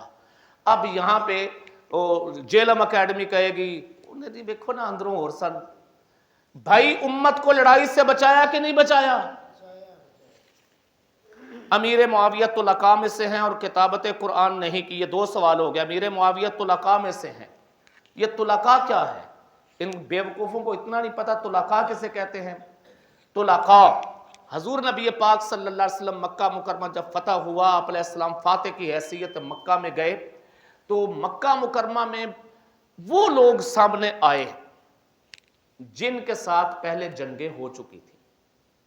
اب دنیا کی تاریخ میرے نبی نے بدلی ہے، دنیا کا دستور بدلا ہے۔ دنیا کی تاریخ پہلے کیا تھی کہ جن سے جنگیں ہو جاتی ہیں پھر ان کی گردنیں کاٹ کے، فاتح قوم مفتوحین کی گردنیں کاٹ کے ان کی گردنوں کے ٹاور بناتی ہے، اس قسم کی باتیں ہوتی ہیں۔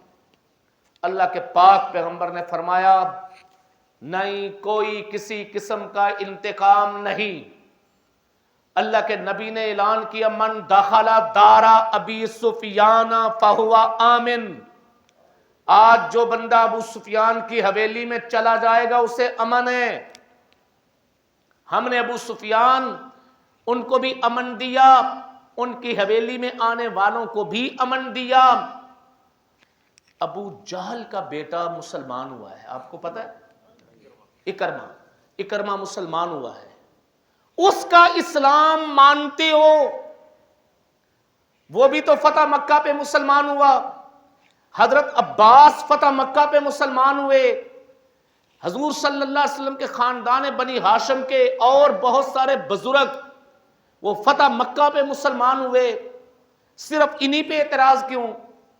فتح مکہ یہ اسلام کے وہ فتح تھی جس کو قرآن کریم نے کہا کہ انا فتحنا لک فتحا مبینا۔ اس موقع پہ جو مسلمان ہوئے قرآن کریم نے ان کا ذکر کیا، لا یستوی منکم من انفق من قبل الفتح، فتح مکہ سے پہلے جو مسلمان ہوئے وہ اور جو بعد میں مسلمان ہوئے وہ درجے میں برابر نہیں ہے، دونوں درجے میں برابر نہیں ہے۔ لیکن ایمان لے آئے، مسلمان ہو گئے، مسلمان ہونے کے ناطے وَكُلًّا وَعَدَ اللَّهُ الْحُسْنَى، کلن قرآن کریم کہہ رہے وَكُلًّا، دو طبقوں کا ذکر کیا، فتح مکہ سے پہلے والوں کا اور فتح مکہ کے بعد والوں کا ذکر کر کے یہ تو کہا کہ رتبے میں برابر، درجے میں برابر نہیں، لیکن کامیابی کا وعدہ کلن ہر ایک سے ہے۔ خلافت معاویہ خلافت نہیں بلکہ غاصبانہ حکومت تھی۔ کس سے غصب کی؟ غاصبانہ اسے کہتے ہیں جو چھینی گئی ہو، جو چھینی گئی ہو اسے کہتے ہیں غاصبانہ۔ کس سے غصب کی؟ بتایا جائے کس سے غصب کی؟ یہ حضرت معاویہ کو نام تو دے دیا نہیں، غاصبانہ تھی، اس کا مطلب ہے کہ چھینی ہے۔ بھئی کسی سے تو چھینی ہے نا، اس کا نام لو جی ان سے چھینی ہے، بتاؤ، جرت کرو، حوصلہ کرو جی ان سے چھینی ہے۔ اور جب کہو گے نا ان سے چھینی ہے پھر اس کا مطلب ہے انہیں کمزور بھی مانو گے، انہیں کمزور بھی مانو گے۔ غاصبانہ نہیں تھی، عادلانہ تھی۔ غاصبانہ حکومت نہیں بلکہ عادلانہ۔ حضرت معاویہ رضی اللہ تعالیٰ عنہ کو حضرت حسن نے سلطنت دی ہے، خلافت دی ہے۔ ہم اہل سنت والجماعت حضرت معاویہ کا دور خلافت مانتے ہی صلح حسن کے بعد ہیں، اس کے پہلے نہیں مانتے۔ اس سے پہلے حضرت حسن کو خلیفہ مانتے ہیں، حضرت حسن نے دی، لہذا غاصبانہ نہیں بلکہ عادلانہ۔ قتل عمار کی خبر پر کیا حضرت امیر معاویہ نے کہا تھا انہیں باغیوں نے قتل کیا؟ قتل عمار، بہت سارے دوستوں کو یہ نہیں پتا ہوگا قتل عمار کیا ہے۔ یہاں بھی ڈنڈی مارتے ہیں لوگ، ڈنڈی نہیں بلکہ ڈنڈا مارتے ہیں۔ ڈنڈی چھوٹی ہوتی ہے، ڈنڈی کیا ہوتی ہے، اور ڈنڈا بڑا ہوتا ہے، تو یہاں بھی ڈنڈا مارتے ہیں۔ نبی کریم صلی اللہ علیہ وسلم نے آنے والے وقتوں کے بارے میں بڑی پیشین گوئیاں کی۔ دو پیشین گوئیاں ان کا حضرت حسن سے تعلق ہے۔ آپ نے ایک پیشین گوئی تو حضرت حسن کے حوالہ سے یہ کی، میرا یہ بیٹا سردار ہے اور اس بیٹے کے ذریعے اللہ پاک میری امت کے دو بڑی جماعتوں میں صلح کرائیں گے۔ دو بڑی جماعتوں میں صلح، دو میری امت کی مسلمانوں کی دو بڑی جماعتوں میں صلح کرائیں گے۔ تو حضرت معاویہ رضی اللہ تعالیٰ عنہ اور حضرت حسن نے جب صلح کی تو نبی علیہ السلام کی یہ پیشین گوئی پوری ہو گئی۔ یہ حضور صلی اللہ علیہ وسلم کی پیشین گوئی پوری ہو گئی۔ اگر یہ صلح کو نہیں مانتے تو پھر پیشین گوئی پوری ہوئی ہی نہیں۔ دوسری حضرت عمار کے بارے میں حضور صلی اللہ علیہ وسلم نے ایک جملہ بولا۔ حضرت عمار صحابی رسول ہیں، ان لوگوں میں شامل ہیں جنہوں نے اسلام کے لیے بڑی ماریں کھائیں۔ ان کے والد کا نام حضرت یاسر، ان کی اماں کا نام حضرت سمیہ۔ اسلام کی پہلی شہیدہ حضرت سمیہ ہے۔ مسجد نبوی بن رہی تھی، سارے لوگ بڑے ذوق شوق سے مسجد نبوی کی تعمیر میں حصہ لے رہے تھے۔ باقی لوگ ایک ایک پتھر اٹھا کے لا رہے ہیں، اینٹ، سل، بلاک۔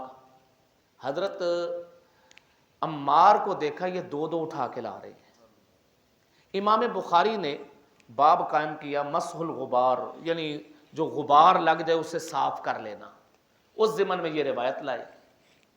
حضور صلی اللہ علیہ وسلم دیکھ کے فرمایا واہ عمار، عمار کی بھی عجب شان ہے، اس کی زندگی کا ایک اس زمانے سے پہلے کا دور ہے اور ایک آنے والا دور ہے۔ پہلے کا دور یہ تھا کہ باغی سرکش کفار مشرکین مکہ انہیں مارتے تھے۔ آنے والا دور یہ کہ انہیں کوئی باغی جماعت قتل کرے گی، انہیں ایک باغی جماعت قتل کرے گی۔ یہ حضور صلی اللہ علیہ وسلم نے فرمایا، یہ آنے والے زمانے کے بارے میں تھی۔ جس وقت حضرت معاویہ اور حضرت علی رضی اللہ عنہ کی لڑائی ہوئی، اس جنگ میں یہ حضرت علی کے صفوں میں شامل تھے، شہید ہو گئے، شہید ہو گئے۔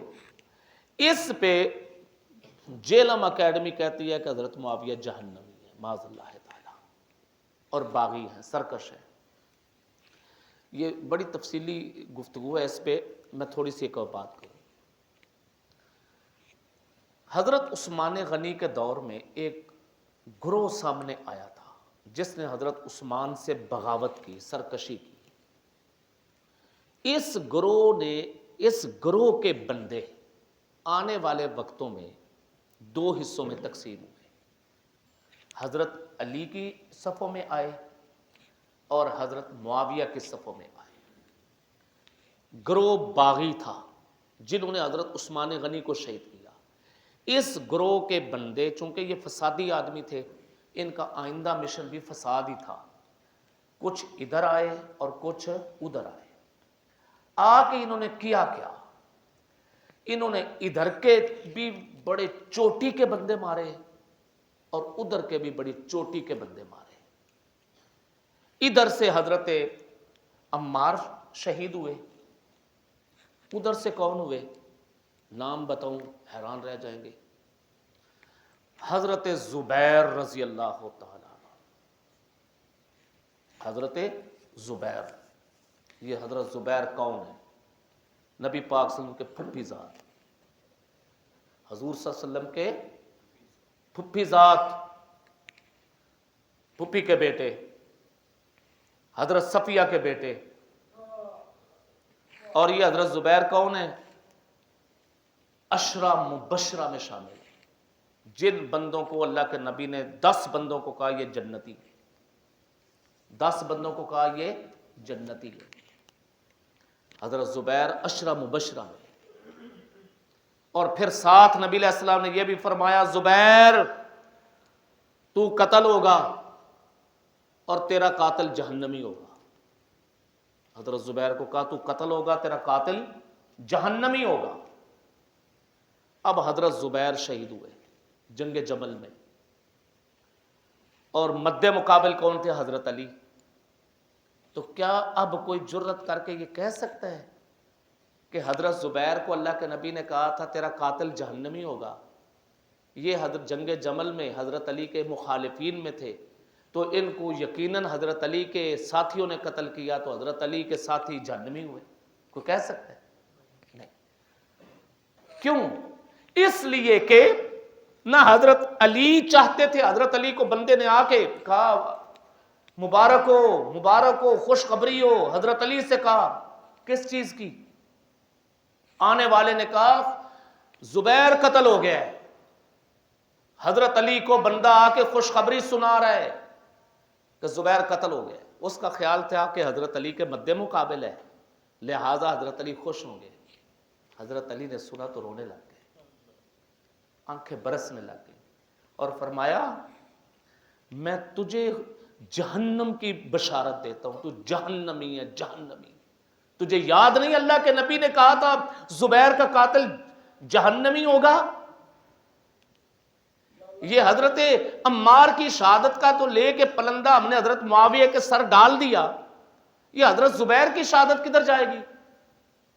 اصل یہ تھا، یہ گروہ جو تیسرا حضرت عثمان کی شہادت کے بعد بنا تھا نا، جو ادھر آیا کچھ ادھر آیا، ان کا مشن تھا چوٹی کے بندوں کو، ٹاپ کے بندوں کو ٹارگٹ کرنا، شہید کر کے اور ملبہ دوسرے پہ ڈالنا تاکہ امت لڑتی رہے. ملبہ دوسرے پہ ڈالنا، امت لڑتی رہے.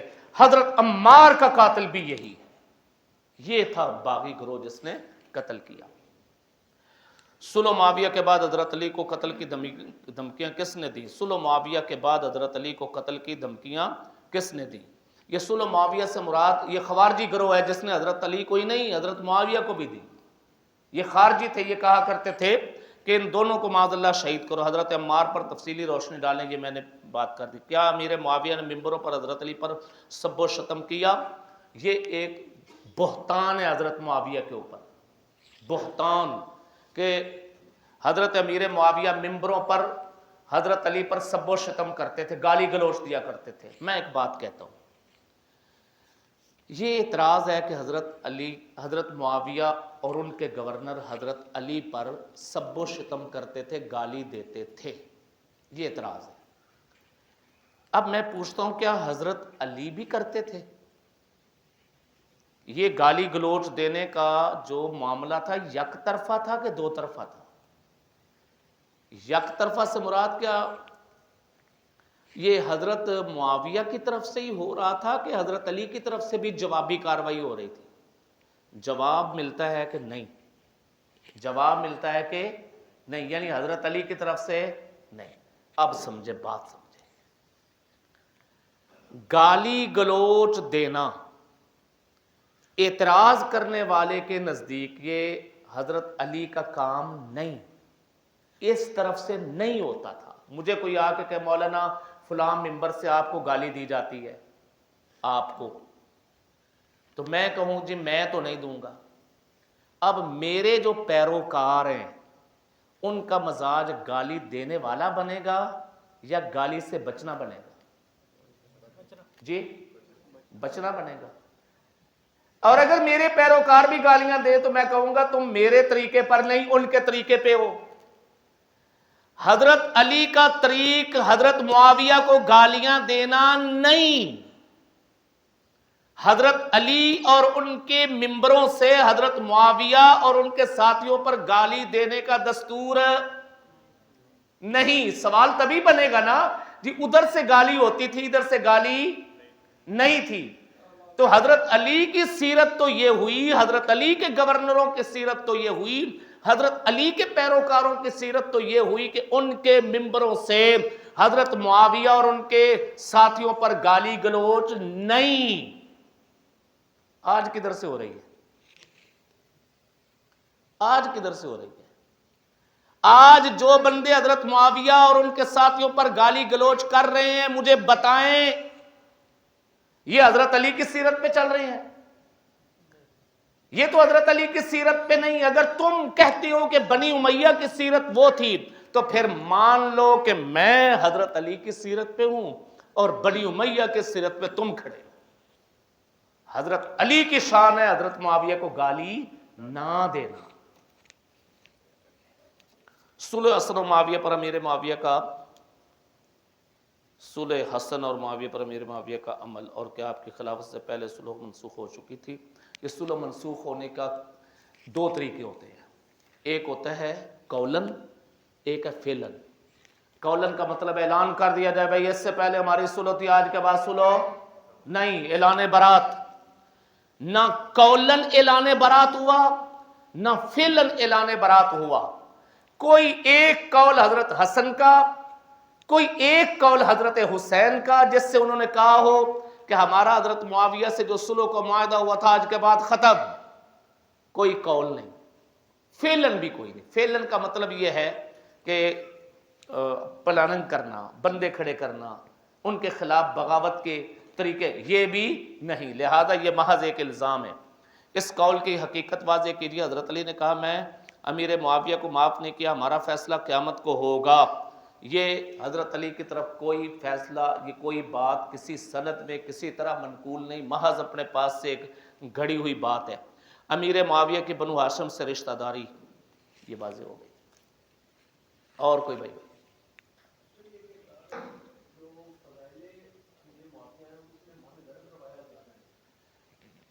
ایک یہ من گھڑت کی جو بات ہے نا, میں ایک بات بڑے کھلے دل کہنے لگا ہوں, بڑے کھلے دل.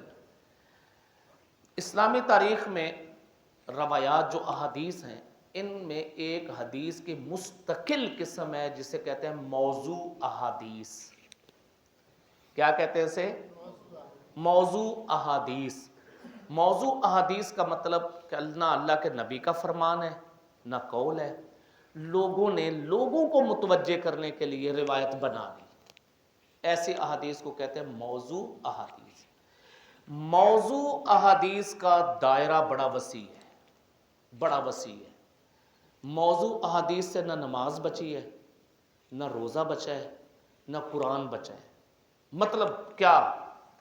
مثلا لوگوں کو قرآن پہ لانے کے لیے قرآن کی مختلف صورتوں کے فضائل گھڑ لیے تاکہ لوگ اس پر آئیں, تاکہ لوگ اس پر آئیں, قرآن پر آئیں. طرح طرح کی صورتوں کے فضائل و مناقب, ان میں سے محدثین چھانٹی کرتے ہیں جی اکثر موضوع ہیں.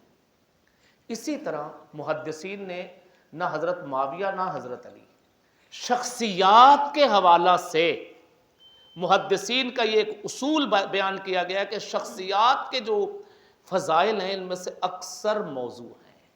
وہ شخصیات حضرت کیوں بعد میں یہ سیاسی دور آئے, بنی امیہ, بنی ہاشم, بنی عباس وغیرہ وغیرہ, ان ادوار میں پھر سہارا لیا گیا اپنی اپنی شخصیت کو مضبوط کر کے پیش کرنے کا روایات کے ذریعہ. تو اس میدان میں صرف حضرت معاویہ نہیں, حضرت معاویہ کے حوالہ سے موضوع روایات کتنی ہوں گی؟ 2 ہوں گی, 3 ہوں گی, 4 ہوں گی, اس سے زیادہ نہیں ہو سکتی. صحیح ہیں لیکن میں موضوع کا انکار نہیں کر رہا. کوئی بندہ آ جائے پوری دیانتداری کے ساتھ میرے سامنے بیٹھے اور گنتی کرنی شروع کرے کہ حضرت علی کے بارے میں موضوع روایات کتنی ہے اور حضرت معاویہ کے بارے میں موضوع روایات کتنی ہیں, پورے شرح صدر کے ساتھ کہہ رہا ہوں, حضرت معاویہ کے بارے میں موضوع روایات گنتی شروع کرو گے نا تو یہ پوروں پہ یہیں پہ ہی کہیں پہ ختم ہو جائیں گی. لیکن حضرت علی کے بارے میں جو موضوع روایات ہیں وہ کتابوں کی کتابیں آپ کو ملیں.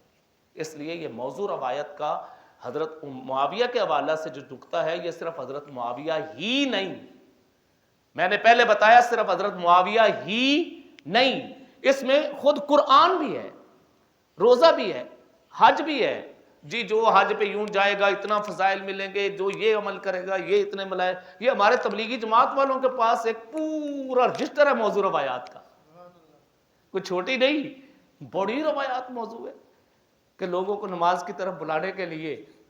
کوئی دور تھا جب موضوع روایات بنی، ملا علی قاری نے تو پوری کتاب لکھ دی ہے موضوعات، چھانٹ چھانٹ کے، یہ بھی موضوع، یہ بھی موضوع، یہ بھی موضوع. جی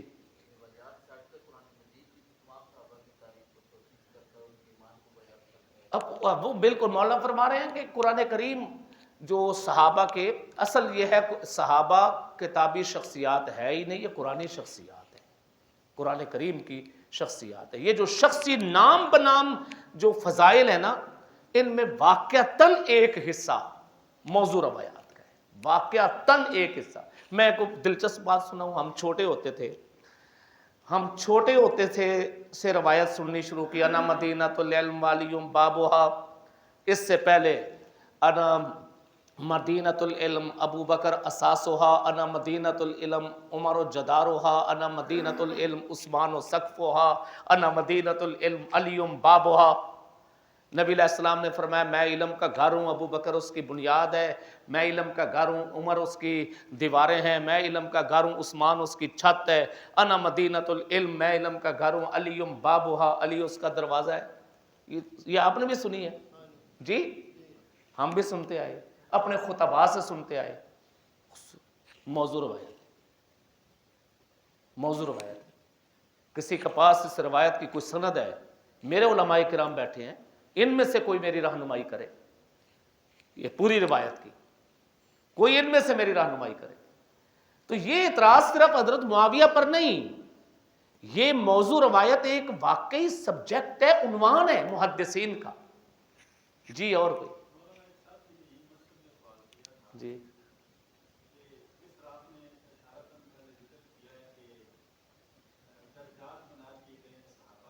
جی جی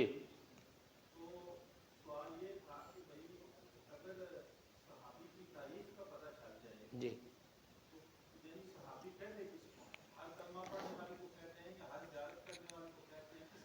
سمجھیے بھائی، ہر وہ فرد مرد ہو یا عورت، میں نے مرد نہیں کہا بلکہ کیا کہا، فرد. ہر وہ فرد جس نے ایمان کی حالت میں نبی کریم صلی اللہ علیہ وسلم سے ملاقات کی ہو، ایمان کی حالت میں، بے ایمانی کی حالت میں نہیں، کس نے؟ ایمان کی حالت میں حضور صلی اللہ علیہ وسلم سے ملاقات کی ہو اور پھر تا وقت وفات ایمان پہ قائم دائم رہا ہو، اسے صحابی کہتے ہیں. اسے کیا کہتے ہیں؟ صحابی. من ادرک صحبت النبی صلی اللہ علیہ وسلم ایمانا، جس نے نبی علیہ السلام کی صحبت، یا من لقیا، جس نے نبی کریم صلی اللہ علیہ وسلم سے ملاقات کی ایمان کی حالت میں. اب جس نے ملاقات کی ایمان کی حالت میں کی ہی نہیں، اس کے اندر کفر ہے، وہ صحابی ہو سکتا ہے؟ جی وہ صحابی ہے ہی نہیں، وہ پہلے دن منافق ہے. منافق کو صحابی نہیں، صحابی کو منافق نہیں کہہ سکتے. اس لیے جو بندے منافق تھے وہ صحابی تھے ہی نہیں، کیونکہ صحابی کی تعریف ہی یہ ہے کہ جس نے ایمان کی حالت میں ملاقات کی ہو اور تا وقت وفات ایمان پہ قائم دائم رہا ہو، وہ صحابی ہے. کچھ بندے ایسے تھے، کچھ نام ملتے ہیں جو آئے، اسلام قبول کیا، حضور صلی اللہ علیہ وسلم کے ساتھ رہے، کوئی وجہ سامنے آئی چھوڑ گئے، مرتد ہو گئے. انہیں آج تک کسی نے صحابی کہا بھی نہیں، آج تک کسی نے ان کو صحابی کہا بھی نہیں. قرآن کریم کی آیت حضور صلی اللہ علیہ وسلم پڑھ رہے ہیں، وَلَقَدْ خَلَقْنَا الْإِنسَانَ مِنْ صُلَالَةٍ مِّن طِينٍ ثُمَّ جَعَلْنَاهُ نُطْفَةً فِي قَرَارٍ مَّكِينٍ ثُمَّ خَلَقْنَا النُّطْفَةَ عَلَقَةً فَخَلَقْنَا الْعَلَقَةَ مُضْغَةً فَخَلَقْنَا الْمُضْغَةَ عِظَامًا فَكَسَوْنَا الْعِظَامَ لَحْمًا ثُمَّ أَنشَأْنَاهُ خَلْقًا آخَرَ. فتبارک اللہ احسن اللہ. یہ آیت حضور صلی اللہ علیہ وسلم تلاوت کر رہے ہیں. ایک بندہ صاحب نے بیٹھا ہے، عبداللہ بن سرا اس کا نام ہے، وہ سن رہا ہے، وہ لکھ رہا تھا. حضور صلی اللہ علیہ وسلم فرما رہے ہیں لکھتا جا. حضور صلی اللہ علیہ وسلم آیت تلاوت کر رہے ہیں اور اسے فرما رہے ہیں لکھتا جا. لکھتے لکھتے لکھتے جس وقت وہ اس نقطے پہ پہنچے نا کہ نبی علیہ الصلوۃ والتسلیم نے پوری آیت پڑھ کے کہا فَكَسَوْنَا الْعِظَامَ لَحْمًا ثُمَّ أَنشَأْنَاهُ خَلْقًا آخر، یہ لکھ لیا. آگے آپ نے فرمایا اس کی زبان سے خود بخود، کیونکہ آیت کا مضمون پیچھے جو ہے نا بڑا ہی جاندار ہے، بڑا جاندار، پوری انسان کی تخلیق کے پروسیس کو بیان کیا، کن کن مراحل سے انسان گزر کے اس شکل میں آیا. اس کو سن کے خود اس بندے کی زبان پہ آ جاتا ہے. کیا اللہ کی شان ہے. اس کی زبان پہ جملہ آ گیا فتبارک اللہ احسن الخالقین. وہ کیا وہ برکت والی ذات ہے، اتنی اچھی خلقت کرنے والی. اتفاق یہ کہ قرآن کی آیت کا اگلا حصہ بھی یہی الفاظ اور اس کی زبان پہ بھی یہی الفاظ. بعض اوقات الفاظ مل جاتے ہیں نا، جیسے ہم کہہ دیتے ہو تو ہاں تے میرے منہ دی گل لل لئیے، میرے منہ دی گل لل لئیے، میری زبان دی گل لل لئیے. اس نے یہ الفاظ بولے. حضور صلی اللہ علیہ وسلم نے فرمایا آگے یہی لکھو، آگے یہی لکھو فتبارک اللہ احسن الخالقین. اب چاہیے تو یہ تھا، وہ بڑا خوش ہوتا کہ جو الفاظ میرے ذہن میں آئے ہیں قرآن سن کے، یہی الفاظ قرآن کے بھی ہیں. خوش ہونا چاہیے تھا، لیکن وہ بدک گیا. اس نے کہا اچھا یہ لفظ تو میرے ذہن میں آئے تھے فتبارک اللہ احسن الخالقین، اور آپ کہہ رہے ہیں کہ اسے قرآن میں لکھو، تو اس کا مطلب تو یہ ہوا نا کہ باقی حصہ بھی کوئی ایسے ہی ہوگا، باقی حصہ بھی ایسے ہی ہوگا. لہذا یہ قرآن کوئی خدائی کتاب نہیں، یہ تو اپنی گھڑی گھڑائی کتاب ہے. میرے ذہن میں لفظ آئے، ان لفظوں کو آپ نے کہا لکھو قرآن میں، تو یہ تو ایک موقع ہے، آگے کئی ہوں گے. لو جی بدکا پھسلا. آج اگر کوئی بچہ پھسل جاتا ہے تو اتنا ڈرنا بھی نہیں چاہیے. اس زمانے میں پھسلے لوگ، چلا گیا مرتد ہو گیا، مکہ مکرمہ چلا گیا، بعد میں پھر تو اس کو کسی نے صحابی نہیں کہا. کیوں نہیں کہا؟ ایمان کی حالت میں ملاقات تو کی، لیکن ایمان کی حالت میں وفات نہیں ہوئی. جب نہیں ہوئی تو صحابی نہیں ہے. دعا کر لیں. جی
اس کی تو آپ نے سن لی، اور آپ نے کسی صحابی کے بارے، خاص طور پہ سیدنا معاویہ کے بارے ایک عقیدہ بنانے کے لیے اپنے علماء سے اپنے علماء کی سنی نہیں، ان سے پوچھا نہیں جاتی. جس طرح مانو کہ تشکیک ہے نا، شک پڑ جاتا ہے کسی بھی بات میں، لوگ تو اللہ کی ذات پہ شک کرتے ہیں. کتنے ملحدین ہیں. ہم آپ کو یہ یقین دلاتے ہیں انشاءاللہ. کوئی بندہ، میں اپنی بات کر دیتا ہوں کہ ایک آدمی مجھ سے آ کے پوچھے گا نا، نعوذ باللہ من ذالک کی ہمت تو نہیں ہے، لیکن اگر آقا علیہ السلام کو میرے سامنے گالی دے کے ان کے بارے میں سوال کرے گا تو میں اسے معاف کریں گا. کیوں کہ میں اس کو پہلے برداشت کروں گا، اس کے سوال کا جواب دوں گا. لیکن اتنی ہمت ہونی چاہیے کہ اگر مجھے اس آدمی سے پیار ہے کہ یہ راہ راستے ہیں، تو یہ جو سوال نہ کرنے کی شرم ہے اسے اتار آپ پھینکیں، اور سوال کا جواب تسلی سے دینے کا جو حوصلہ ہے یہ ہم علماء میں ہے. بھائی مجھے اگر نہیں پتا سیدنا معاویہ کی کسی بارے سوال، سیدنا علی رضی اللہ کے بارے میں سوال، تو میرا یہ فرض بنتا ہے کہ میں اپنے، جس نے میرے ساتھی نے، میرے دوست نے، میرے بیٹے نے، میرے بھتیجے بھائی نے مجھ سے سوال کیا ہے، میں بڑے علماء سے پوچھوں. میرے ذمہ ہے یہ کام. اس لیے میں آپ سب سے درخواست کرتا ہوں، ہم انشاءاللہ ثم انشاءاللہ قریب، مولانا آپ کی جی توجہ اور آپ کی دعا کی ضرورت ہے. ہم ان قریب جو ہے ایک فورم اور ایک مجلس شروع کریں گے. مجلس سے مراد ہے بیٹھ شروع کریں گے. تو چاہے مولانا ہفتہ وار ہو یا یہ آپشن بھی مضبوط ہوتا ہے کہ روزانہ بھی کو کرے. آپ سب دعا رہیں کہ قیامت کے دن آپ سب گواہی دیجیے گا اس کی کہ ہم اللہ کے فضل سے سارے علماء بیٹھے ہوئے ہم حاضر ہیں. کوئی بندہ اگر مجھے رات کو 1 بجے بھی فون کرے گا نا کہ ہم نے آپ سے یہ مسئلہ پوچھنا ہے، انشاءاللہ آپ کو یہ نہیں کہیں گے کبھی ہم نے سن لیا. جزاک ہم اللہ جواب دیں گے جزاک اللہ. انشاءاللہ اس کا. لیکن درخواست یہ ہے کہ یہ موضوع بہت لمبے چوڑے ہیں، اس کے لیے آپ وقت نکالیں اور ہم سے پوچھیں. جو شرح صدر نہیں ہے آپ ہم سے پوچھیں، 1 دفعہ 10 دفعہ 20 دفعہ پوچھیں. لیکن خدا را یہ نہ ہو کہ میرے اوپر اور آپ کے اوپر موت آئے اور پھر ہم جو ہے اس مولانا جو فرمایا وہ صحابہ کے بارے میں قرآن، اس صحابہ کو بسم اللہ کی یہ تشکیل کی، پھر قرآن پہ شک کریں گے، پھر اللہ کی ذات پہ شک کریں گے، محمد مصطفیٰ صلی اللہ علیہ وسلم پہ شک کریں گے. یہ تشکیک الحاد اور کفر تک لے جائیں گی. اس لیے برائے مہربانی یہ جو سوالات ہیں وہ ضرور کریں. ہم انشاءاللہ حاضر ہیں. ہم اپنے بڑوں سے انشاءاللہ پوچھ کے مطالعہ کر کے تو ضرور جو ہے کریں گے. مولانا نے جس طرح فرمایا نا نیزوں والی بات ہے، میں مولانا کچھ دن پہلے پڑھ رہا تھا تو جس طرح نیزوں کے اوپر قرآن باندھ کے انہیں کرنے کی روایات موجود ہیں، تو تاریخ میں اور بھی بہت سی روایات موجود ہیں جس میں 2 لوگوں کو بھیجا گیا.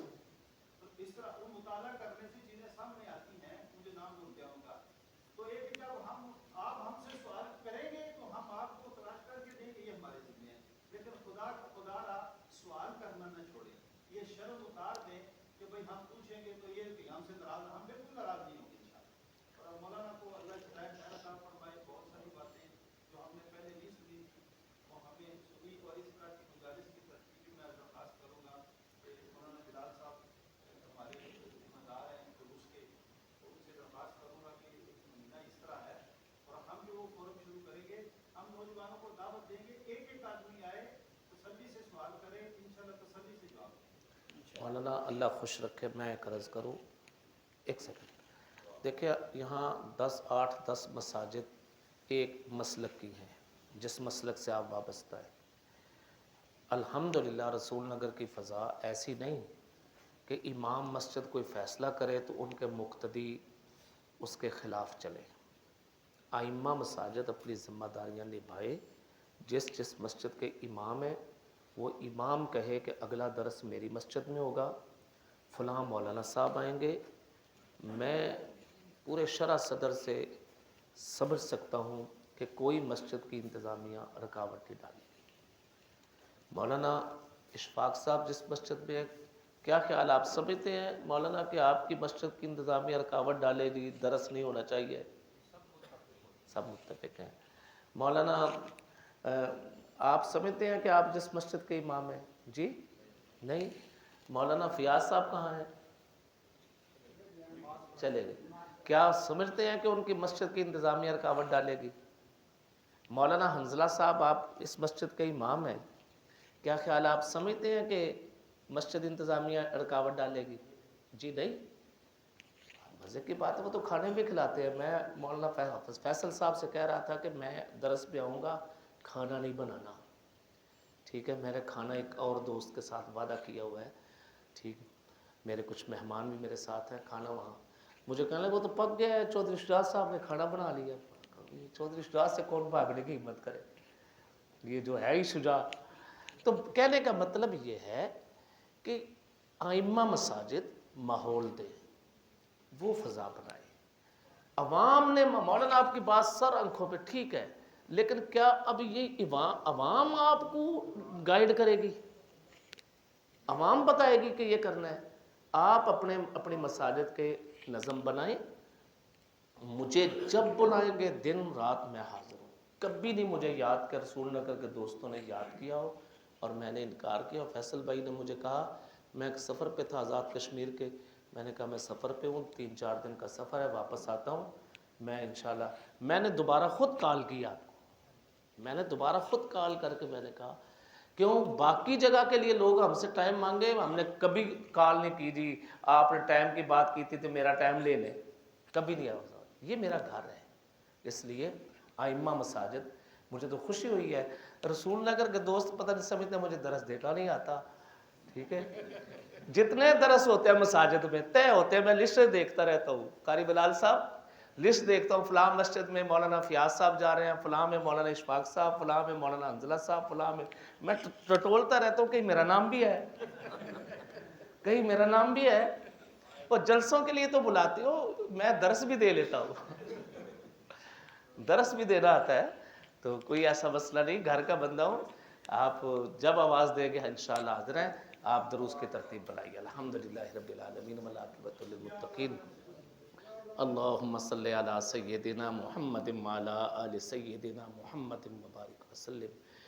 میرے مولا جو کچھ کہا گیا سنا گیا عمل کے لیے راہ آسان فرما، فتنوں کے زمانے میں ایمان کی عمل کی سلامتی نصیب فرما، ایمان و عمل پہ استقامت نصیب فرما۔ اپنے میرے مولا اہل السنت والجماعت کے اجماعی دھارے کے ساتھ جڑے رہنے والا بنا، اجماعی دھارے کے ساتھ جڑے رہنے والا بنا۔ نت نئے روز طرح طرح کے فتنے جو سامنے آ رہے، میرے مولا ان فتنوں سے محفوظ فرما۔ ہماری اس مسجد کے تمام نمازیوں کو اجر عظیم عطا فرما، اس دنیا میں آخرت میں ہر طرح کی بھلائیوں سے مالا مال فرما۔ وصلی اللہ تعالی علی خیر خلق محمد وعلی آلہ۔